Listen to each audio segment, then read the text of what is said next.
irmãos, mais uma vez, boa tarde. Que o Senhor seja com todos vocês. É muito bom poder estarmos na presença do Senhor para o bendizer e para o adorar. E hoje estaremos com muita alegria do nosso coração, cercando a mesa do Senhor, lembrando do seu tão grande sacrifício por nós, sacrifício esse que foi poderoso para nos salvar e para transformar a nossa vida. E nós estamos numa sequência onde eu estou usando como base Atos 2:42. Esse texto fala sobre as marcas da igreja ideal. E a igreja ideal, em primeiro lugar, é uma igreja que tem zelo pela palavra, pela doutrina. Diz que eles perseveravam na doutrina dos apóstolos. Mas uma igreja ideal também é uma igreja que persevera na comunhão, no amor fraternal. Diz que eles perseveravam na comunhão. A igreja ideal é uma igreja que não abre mão do fervor espiritual. O final do versículo 42 diz que eles perseveravam nas orações. Mas há também uma quarta marca nesse versículo 42, e ela na qual nós estamos fazendo essa série de reflexões baseado nela, que é o sacramento. O texto diz que essa igreja perseverava no partir do pão. E essa declaração, ela diz respeito ao momento da ceia ou ao sacramento da ceia do Senhor. O Senhor Jesus, ele instituiu 2 sacramentos para que a sua igreja pudesse observar até a sua vinda. O primeiro é o batismo. O batismo é a profissão pública de fé. Mas o segundo sacramento é a Santa Ceia ou a Eucaristia. O apóstolo Paulo, em 1 Coríntios 11:23, diz: porque eu recebi do Senhor. Então a ceia não é uma invenção humana, ela não é um ato humano, mas ela é algo que foi instituído pelo próprio Deus para a sua igreja. E Paulo, o apóstolo de Cristo, recebe a instrução do próprio Senhor. A ceia também, ela comunica a verdade da reconciliação. No partir do pão, nós temos o símbolo da comunhão. A barreira que existia entre nós e Deus foi removida na cruz, quando o véu foi rasgado. Mas a barreira também que existia entre um e o outro, nas relações interpessoais, ela também foi colocada por terra, porque Cristo nos reconciliou com Deus e uns com os outros. Uma outra mensagem que a ceia comunica é a mensagem de lembrança, de recordação. O próprio Senhor Jesus diz: façam isso em memória de mim. Então, todas as vezes que tomamos do pão e do cálice, nós nos lembramos inevitavelmente do sacrifício de Cristo, de sua morte, do seu sacrifício, da sua dor, de todo o sofrimento que ele passou por nós na cruz do Calvário. No último encontro, onde expus esse texto, eu falei sobre a remissão dos pecados. A ceia, ela comunica essa mensagem de perdão, de justificação. O texto diz que pelo sangue de Cristo nós fomos perdoados. O preço da nossa remissão, do nosso perdão, foi e é o sangue do Senhor Jesus Cristo. E hoje, com a graça de Deus, eu quero caminhar, fechando essa série, falando sobre a redenção.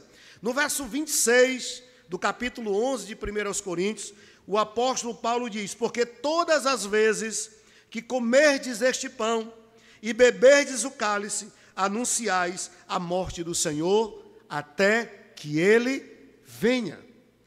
Em quinto lugar, a ceia comunica a mensagem de redenção.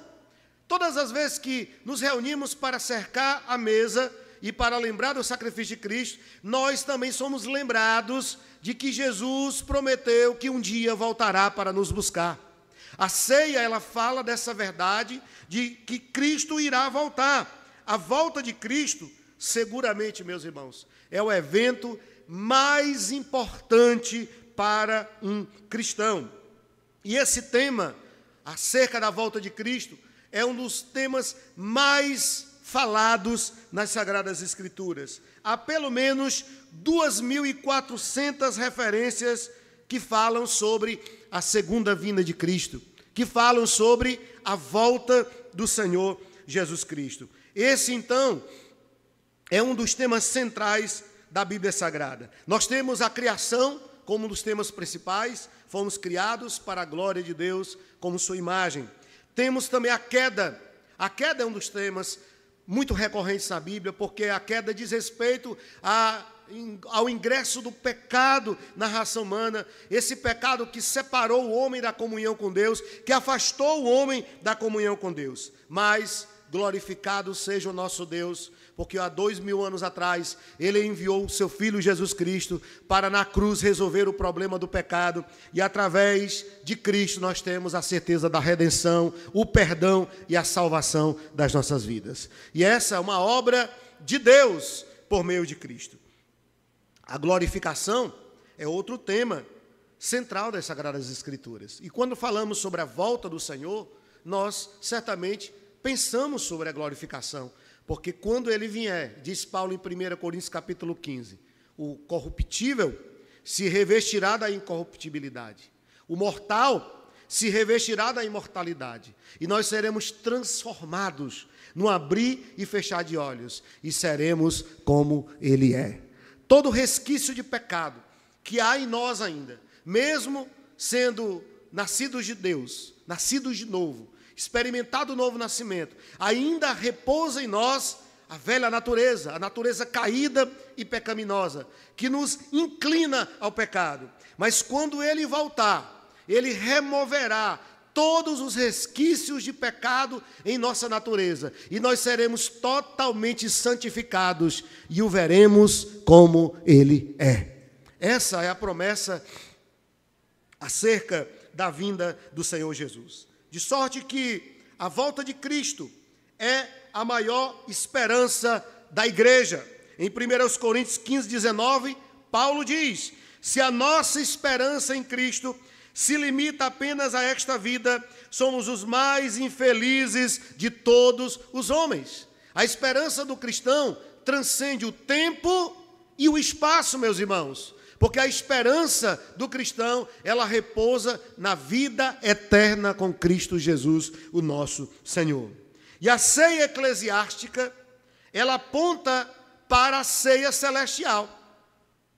Quando cercamos a mesa, nos lembramos da promessa de Jesus, de que Ele voltará para nos buscar. E Ele mesmo prometeu que um dia nós não estaremos aqui sendo servidos pelos oficiais da igreja na ceia eclesiástica. Nós seremos servidos pelo próprio Cordeiro que ressuscitou, pelo próprio Cristo. Em Apocalipse capítulo 19, verso 9, o autor sagrado diz: então me falou o anjo, escreve, bem-aventurados aqueles que são chamados à ceia das bodas do Cordeiro. Então há uma ceia que está sendo preparada para um dia nós participarmos da eternidade.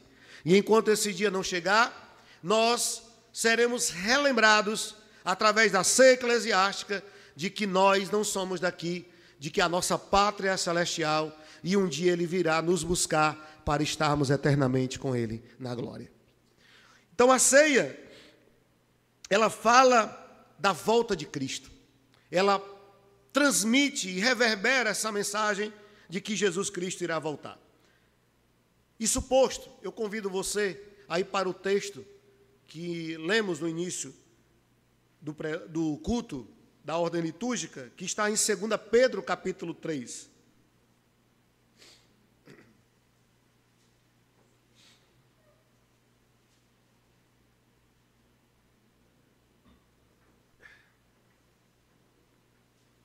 Segunda Pedro, capítulo de número 3. Nós iremos hoje pensar, a partir desse texto, sobre alguns aspectos da vinda do Senhor Jesus. E o primeiro aspecto que nós encontramos nesse texto é a certeza da vinda do Senhor. Os versos de 1 a 4 nos dizem o seguinte: amados, esta é agora a segunda epístola, conta, antes de tudo, que nos últimos dias virão escarnecedores com seus escárnios, andando segundo as próprias paixões e dizendo: onde está a promessa da sua vinda? Vamos orar, meus irmãos. Pai, obrigado pela Tua palavra. Nós Te damos louvor e graça. Aspectos da vinda do Senhor, e o primeiro deles é que nós, cristãos, devemos ter a certeza da vinda do Senhor. A epístola, ou as epístolas, em grande parte, elas foram escritas com o objetivo de ensinar os leitores acerca de princípios reguladores da fé cristã, de doutrinas que serviriam como baliza para a vida e o viver cristão. Mas também as epístolas foram escritas com o objetivo de corrigir erros doutrinários e erros de conduta. Por isso nós temos um teor muito prático nas epístolas, em todas elas, tanto as paulinas como as universais. Nós temos ali exortações de Deus ao seu povo de como eles devem viver a sua vida para a glória de Deus. Mas um outro propósito das epístolas, meus irmãos, é denunciar os falsos ensinos. Pois naquela época já existiam pessoas que se intitulavam de mestres, que ensinavam doutrinas que não tinham fundamento com a doutrina de Cristo, que não estavam amparadas na doutrina dos apóstolos. E nós temos diante de nós um texto onde o apóstolo, inspirado pelo Espírito, ele chama a atenção da igreja sobre o perigo das falsas doutrinas, dos falsos mestres. O que estava acontecendo aqui, meus irmãos? Esses falsos mestres estavam colocando em dúvida a volta de Cristo. Eles estavam insinuando que Jesus não voltaria mais, que o tempo já havia passado, e olha que não era muito tempo, nós estamos falando de cerca de 30 anos, entre o tempo em que Jesus ele subiu aos céus e foi assunto aos céus, até o momento em que essa epístola ela é escrita. Passaram-se cerca de 30 anos, mas já haviam pessoas colocando em dúvida a volta do Senhor Jesus Cristo. Pessoas insinuando na igreja que Jesus não voltaria mais. A prova disso, da preocupação do apóstolo Pedro com a pureza da igreja e com a certeza dessa verdade que estavam inflamando, eles estavam convencendo alguns crentes que não tinham convicção de fé, que não tinham conhecimento da doutrina dos apóstolos, acerca das mentiras que eles estavam propagando. Pedro, ele mesmo nessa epístola, já havia falado de que Jesus voltaria, de que a vinda de Jesus é uma certeza para a igreja. E ele fala isso no capítulo 1, verso 16, ele diz: porque não vos demos a conhecer o poder e a vinda de nosso Senhor Jesus Cristo, seguindo fábulas engenhosamente inventadas, mas nós mesmos fomos testemunhas oculares da sua majestade. Pedro está fazendo referência ao momento em que Cristo ele sobe e é glorificado, onde ele e os demais apóstolos são testemunhas oculares do que acontece ali no Monte das Oliveiras. Jesus eles aparece entre as nuvens e eles ficam admirados com aquilo. E quando eles se apercebem, estão dois anjos ali ao lado deles e os anjos trazem essa certeza, essa confirmação de que Jesus voltará. Os anjos dizem: por que vocês estão admirados, olhando para os céus? Pois eu digo a vocês que do modo como viste subir, o vereis descer outra vez para vós. Então, a promessa da vinda do Senhor era uma realidade que todo cristão, na ótica de Pedro, deveria alimentar no seu coração. E os falsos mestres chegaram ao ponto de zombar da ideia de que Jesus voltaria para julgar o mundo e estabelecer o seu reino aqui na terra. Um escarnecedor é alguém que trata levianamente algo que deveria ser tratado seriamente, de forma honrosa. Escarnecedor é alguém que zomba. Aqueles homens, eles escarneciam de Noé. Eles diziam que Noé estava gagá, ele estava caduco, porque ele falava que Deus iria mandar o dilúvio e iria inundar toda a face da terra. E eles deveriam estar dentro da arca para estarem protegidos do juízo de Deus. E Noé passou 120 anos pregando o mesmo sermão. 120 anos pregando arrependimento. E sabe quem se converteu? Com exceção da sua família, ninguém. Ninguém creu na pregação de Noé. Por isso, toda uma geração foi condenada nas águas do dilúvio, porque não creram na palavra de Deus através de Noé. Na época da destruição de Sodoma e Gomorra, isso também acontece. Quando Ló sai para anunciar aos seus genros que Deus destruiria aquela cidade, que Deus puniria aquele povo por causa dos seus pecados, ele é ridicularizado. Eles não acreditam naquilo que Ló estava anunciando. Meus irmãos, a bem da verdade, os falsos mestres, eles até fazem parte dos sinais do tempo do fim. O Senhor Jesus, no sermão profético de Mateus 24 e 25, ele diz que nos últimos dias surgirão falsos mestres, pregando e enganando a muitos. E há um trecho nessas premissas ali que Jesus apresenta, dos sinais dos últimos dias, e ele diz, muitos surgirão dizendo, eu sou o Cristo. E existem duas interpretações desse texto. A primeira é alguém se autoproclamar o Cristo. Aqui no Brasil, tem um maluco, ali do Paraná, que diz que é o próprio. É o Filho de Deus encarnado, Jesus Cristo. Mas, uma outra interpretação é alguém vindo com a Bíblia na mão e dizendo, olha, Jesus, ele é o Cristo, ele é o Messias. Falando de Jesus mesmo, mas com o objetivo de enganar.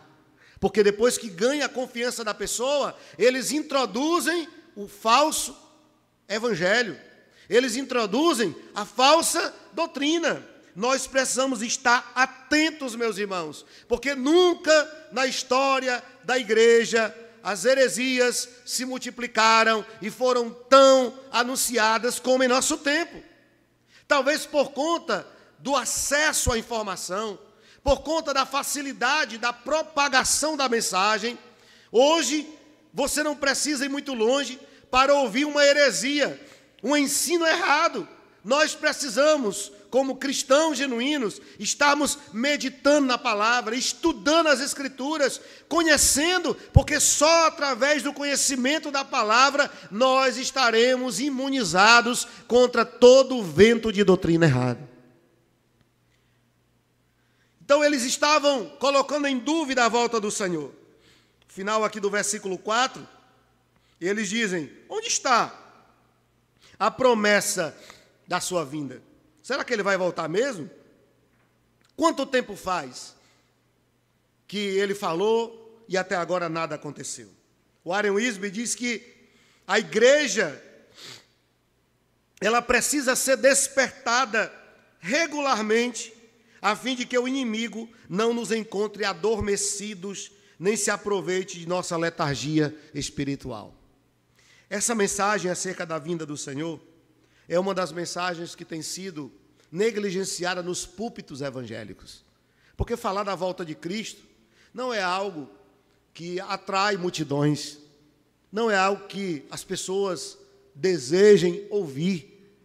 Muitos estão se acotovelando em determinados ambientes para ouvir uma mensagem de autoajuda, uma mensagem que massageia o seu ego, ou talvez de vitória, de triunfo.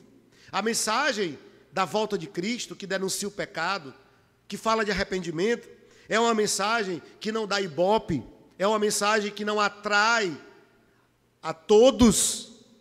Talvez por isso, tem muito crente vivendo hoje como se Jesus não fosse mais voltar.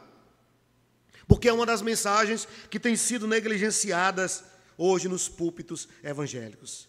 E por que, meus irmãos, a igreja atual perdeu essa perspectiva?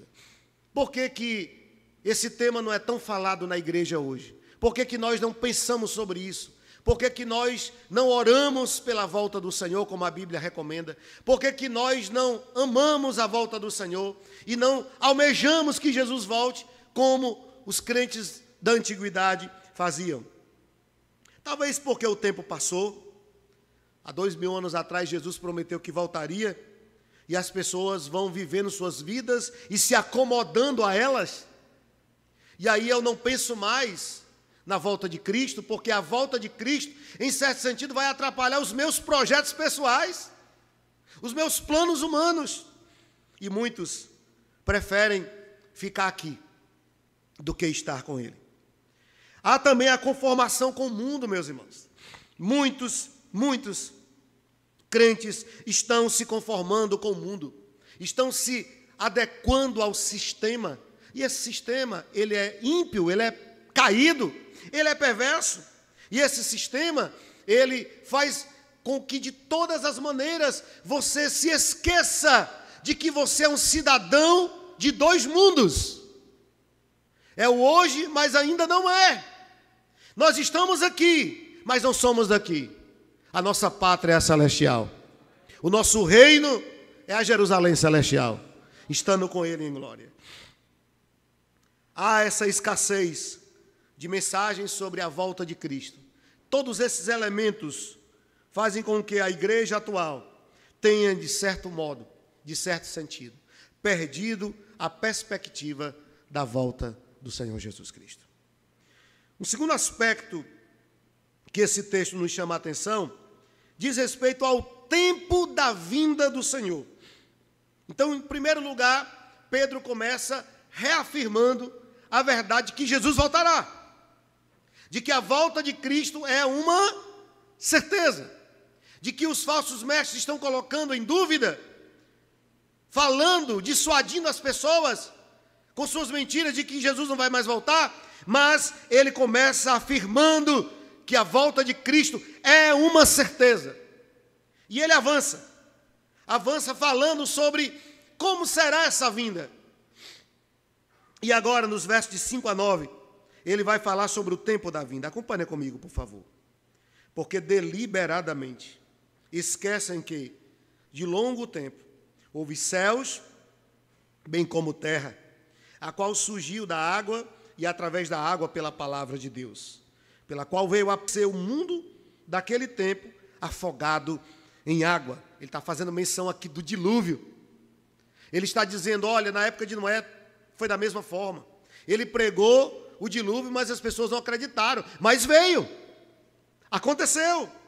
Ora, os céus que agora existem e a terra, pela mesma palavra, têm sido entesouradas para fogo, estando reservados para o dia do juízo e destruição dos homens. Longânimo para convosco, não querendo que nenhum pereça, senão que todos cheguem ao arrependimento.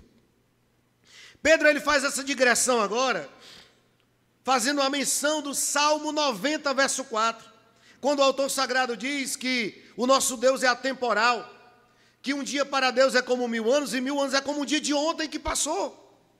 O que Pedro está querendo afirmar, meus irmãos, ou o que ele está afirmando aqui, é que o tempo de Deus é diferente do nosso. É que Deus não está preso ao tempo humano, ao tempo das horas, dos dias, dos meses. Não, o nosso Deus é atemporal. Ele é Senhor do tempo. Ele não está preso ao espaço e ao tempo como nós, sujeitos à lei da gravidade. Ele é Senhor do tempo. Ele tem poder de parar o tempo e de avançá-lo. Ele comanda e controla o tempo. E nada foge do controle do nosso Deus. Isaías, falando sobre a grandeza de Deus, diz que o Senhor chama cada uma das estrelas pelo nome e elas obedecem à sua voz. Ele colocou limite no mar.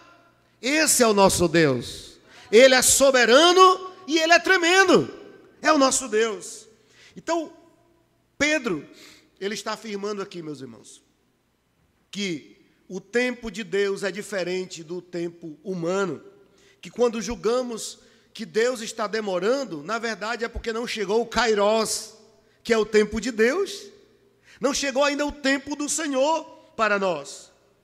No verso 9, Pedro destaca uma das razões pelas quais a vinda do Senhor ainda não aconteceu. Olha o que ele diz: não retarda o Senhor a sua vinda, não retarda o Senhor a sua promessa, como alguns a julgam demorada. Pelo contrário, ele é longânimo para convosco, não querendo que nenhum pereça, senão que todos cheguem ao arrependimento. O apóstolo, ele está falando aqui, meus irmãos, de uma das características do caráter de Deus, que é a longanimidade. O nosso Deus, ele é longânimo e assaz benigno. O que é longanimidade? É um ânimo longo, é alguém que não se irrita facilmente, é alguém que não se exascera. Isso não! Se ele condenar toda a humanidade ao inferno, ele está sendo justo. E creia em Cristo Jesus. É isso que ele está dizendo. Na verdade, Deus, ele não tem prazer na morte do ímpio. O profeta Ezequiel, no capítulo 33, verso 11, afirma essa verdade. Não discerni, meus irmãos, os sinais e o propósito dos sinais desesperadas. Porque quando você lê todos aqueles sinais que Jesus previu e predisse, a conclusão que nós chegamos é que os sinais se cumpriram todos. Guerra, fome, terremotos, pestes, falsos cristos e até o esfriamento do amor, que hoje é uma realidade no meio daqueles que se dizem cristãos. Então, todos os sinais se cumpriram. E se você não entender a proposta do texto, você vai entrar em desespero. E você vai começar a crer que a vinda de Cristo é algo iminente a trabalhar, a construir. E vou seguir uma profissão, porque Jesus vai voltar. Então, essa ideia equivocada, né? As duas principais universidades norte-americanas foram criadas por congregacionais.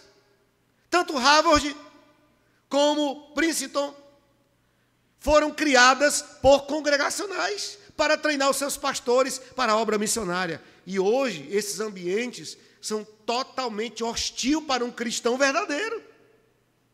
Então, percebam os irmãos que essa ideia equivocada da iminência e essa pregação, esse discurso que é muito comum nos dispensacionalistas acerca da iminência da volta de Cristo, vai fazer você perder a cosmovisão bíblica, a cosmovisão cristã. Certamente nós devemos esperar Jesus voltar para agora.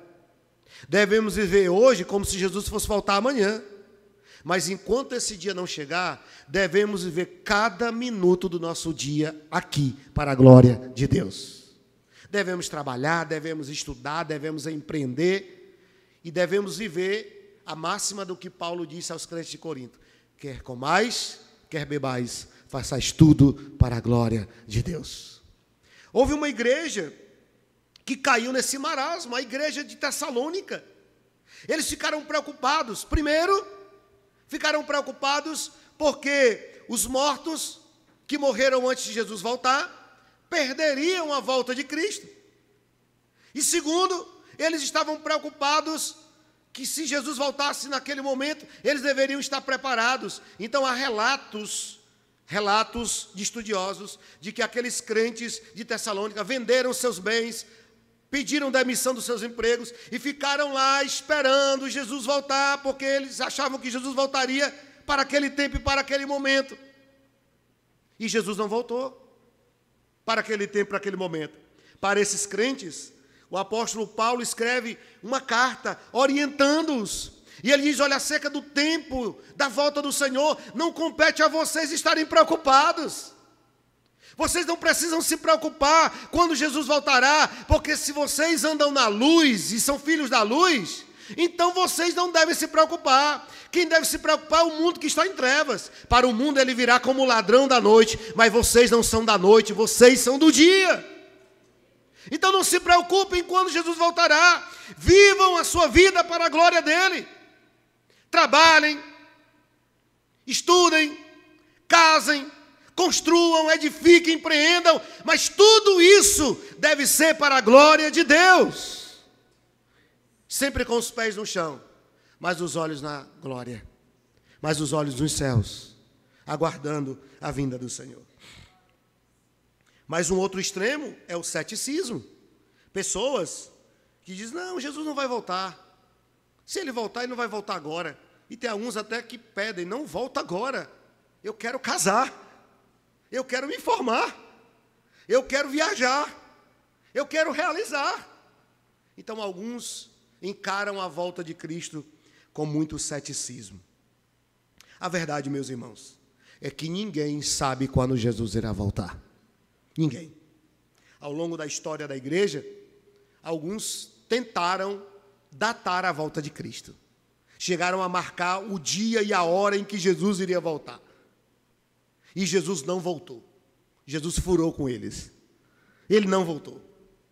E esse indivíduo, depois da terceira tentativa, ele pega o texto de Daniel, capítulo de número 8, e ele interpreta de forma equivocada esse texto, os versos 13 e 14, sobre 2.300 tardes e manhãs, e ele calcula ali a partir do exílio da Babilônia, e ele calcula e ele chega a uma data, e essa data, a priori, foi dia 21 de março de 1843, e ele começa a anunciar que Jesus iria voltar nesse dia.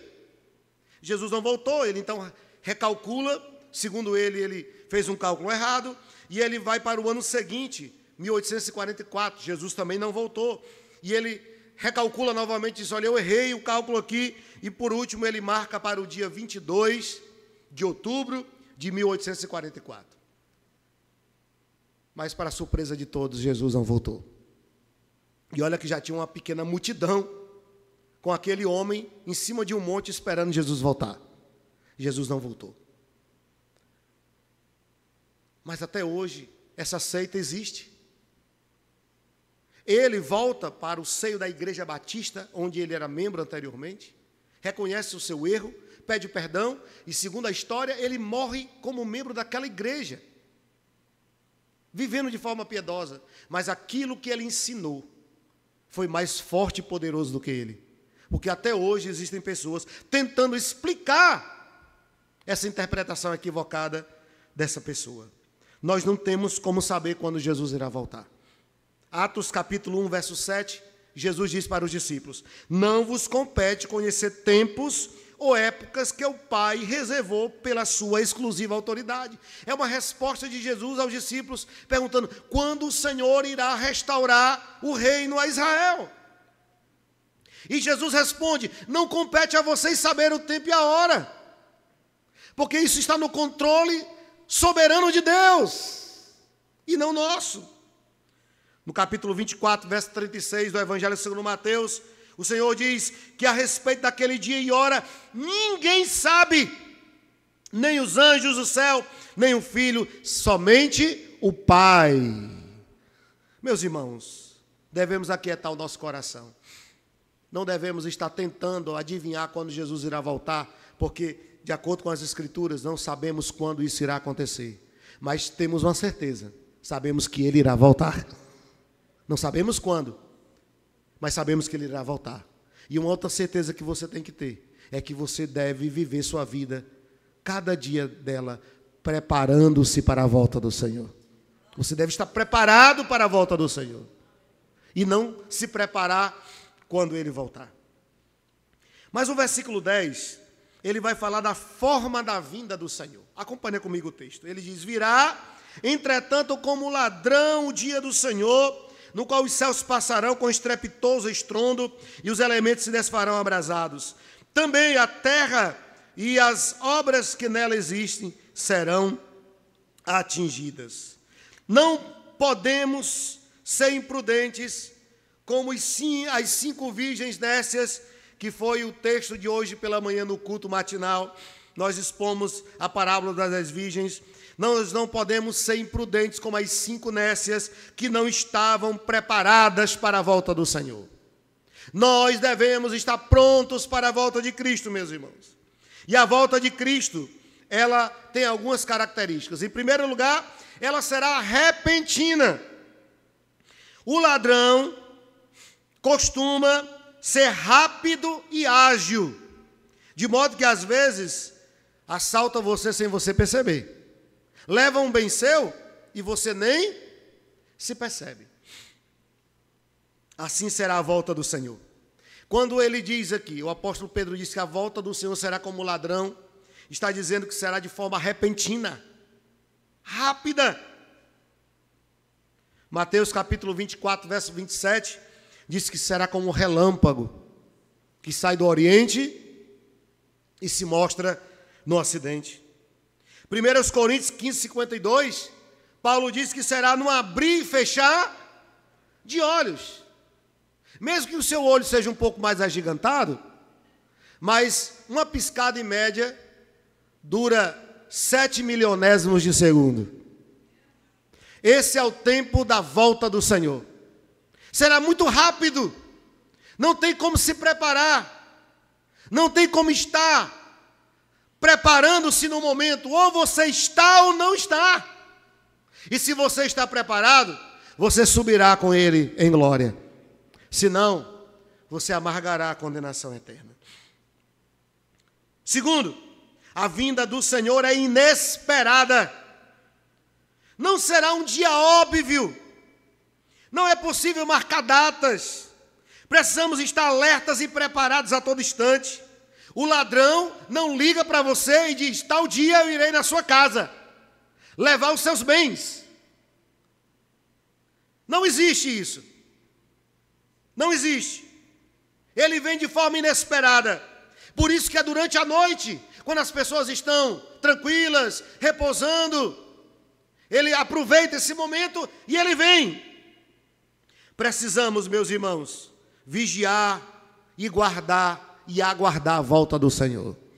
Precisamos.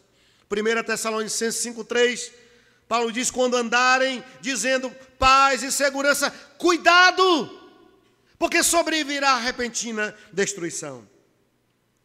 Mateus 24:43 e 44, Jesus diz que se o pai de família soubesse a que hora viria o ladrão, ele se prepararia, mas não sabemos. Sabemos que ele voltará, mas não sabemos quando. Por isso precisamos estar prontos hoje, preparados agora. Mas a vinda do Senhor também será inescapável. Isso mesmo. No sermão profético, Jesus compara a sua vinda ao dia da parturiente. O parto é certo para quem está grávida.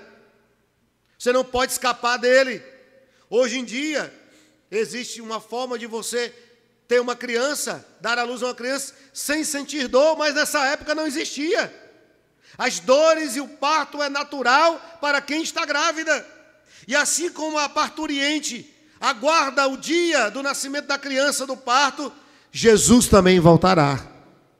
É certo. Não dá para escapar. A vinda de Cristo é inescapável, meus irmãos.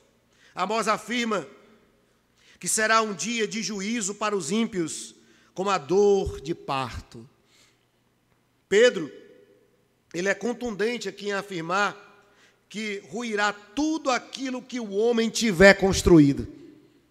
Os tesouros que os homens ajuntaram derreterão. Nada que o homem tiver levantado ficará de pé. As grandes obras dos homens serão consumidas pelo fogo. Todas as coisas das quais os homens se orgulham, grandes cidades, construções, invenções e realizações, serão todas destruídas em um único instante. Quando os pecadores estiverem diante do trono de Deus, não terão coisa alguma para mostrar como prova de sua grandeza. Tudo terá desaparecido. A expressão aqui usada por Pedro, se desfarão abrasados, significa se desintegrarão, se dissolverão. Mas para a igreja, a volta do Senhor será um dia de triunfo, meus irmãos. 1 Tessalonicenses 4,16, Paulo diz: porquanto o mesmo Senhor, dada a sua palavra de ordem, ouvida a voz do arcanjo e ressoada a trombeta de Deus, descerá dos céus, e os mortos em Cristo ressuscitarão primeiro. Depois nós, os vivos, os que ficarmos, seremos arrebatados juntamente com ele entre nuvens, para o encontro do Senhor nos ares, e assim estaremos para sempre com o Senhor. Enquanto o mundo teme a volta de Cristo, a igreja aguarda ansiosa a volta do Senhor, porque a vinda de Cristo, ela não será um dia de juízo para o cristão, mas ela será um dia de gozo para os eleitos de Deus. Toda lágrima será enxugada dos nossos olhos, todo sofrimento acabará, e nós estaremos eternamente ao lado do nosso Salvador. ao lado do nosso Senhor. E eu caminho aqui para a conclusão, pontuando como aguardar a vinda do Senhor.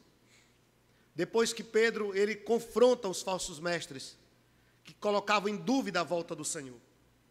Depois que Pedro, ele segue o texto, falando sobre o tempo da vinda do Senhor.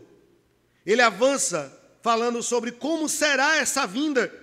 Ele conclui esse texto magnífico, exortando a igreja a como aguardar a volta do Senhor. Como o cristão deve esperar a volta de Cristo. Em primeiro lugar, o cristão deve esperar a volta de Cristo vivendo em santidade. Olha o que está no verso 11. Visto que todas essas coisas hão de ser assim desfeitas, deveis ser tais como os que vivem em santo procedimento e piedade. Como o cristão deve aguardar Cristo voltar? Vivendo em santidade, em piedade, em integridade. Você não deve se preocupar quando ele voltará. Você deve ter a certeza que ele voltará. Mas até que esse dia chegue, viva em santidade. Viva uma vida para a glória de Deus. Pedro reforça esse conceito aqui no verso 14. Ele diz: por esta razão, pois, amados, esperando essas coisas, empenhai-vos por seres achados por ele em paz, sem mácula e irrepreensíveis. É assim que o cristão verdadeiro aguarda a vinda de Cristo. Não com temor ou medo, não com espanto, mas com paz no coração. Porque enquanto esse dia não chegar, eu viverei para a glória de Deus. Uma vida de santidade. A santificação, meus irmãos, ela é uma condição para participar desse glorioso evento. Hebreus 12, 14 diz que sem a paz e a santificação, ninguém verá o Senhor. Ninguém verá a Deus. Segundo, devemos esperar e apressar a vinda do Senhor. Olha o que ele diz no verso 12.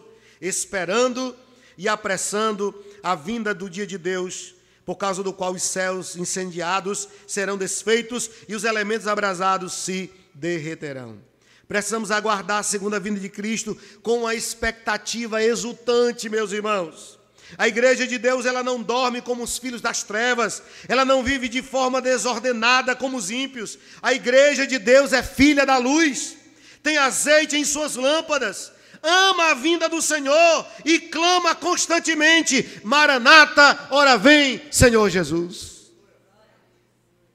O dia de Deus é o grande e glorioso dia, quando Jesus irromperá nas nuvens, com grande poder e majestade, para buscar a sua noiva, que é a igreja. Esse dia deve ser ardentemente esperado. Os nossos olhos precisam estar fixos nas alturas, esperando a volta de Cristo. Pedro afirma aqui que é possível apressar a volta de Jesus.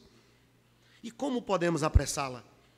Levando o evangelho do reino até os confins da terra, a todas as etnias, pois o Senhor Jesus proclamou: e será pregado este evangelho do reino por todo o mundo, para testemunho a todas as nações, então virá o fim. Se o trabalho de Deus hoje é chamar um povo para o seu nome, quanto antes esse trabalho for completado, mais cedo o Senhor voltará, meus irmãos. O Senhor nos dotou de talentos e nós devemos usá-los de forma digna, visando sempre glorificar a Deus com nossas habilidades e realizações, como a parábola das minas, lembram? Em que o homem nobre instruiu seus servos nos seguintes termos: negociai até que ele venha. Assim devemos viver. Em último lugar, como esperar a vinda do Senhor? Mantendo a esperança. Olha o que diz o verso 13. Nós, porém, segundo a sua promessa, esperamos novos céus e nova terra, nos quais habita justiça. A nossa esperança não está em nada deste mundo, porque tudo deste mundo passa. Nós temos uma promessa eterna, que nem o tempo poderá consumi-la. Quem vive nutrindo essa esperança não será engodado por este mundo secularizado. Como a palavra do Senhor declara, devemos alimentar essa esperança, meus irmãos. E é interessante porque a palavra novo aqui, usada por Pedro, ensina que a nova criação surge da antiga, ou seja, o velho dá lugar ao novo. Novos céus. Isso significa que todo vestígio de pecado será destruído. Toda marca do pecado será banida. O paraíso será restaurado. Habitaremos novos céus e nova terra. E se cumprirá o que Paulo diz, que o corruptível se revestirá da incorruptibilidade. Dos nossos olhos todas as lágrimas serão enxugadas. E nós estaremos nos braços do nosso Salvador. Eternamente. Em glória. Amém, meus irmãos.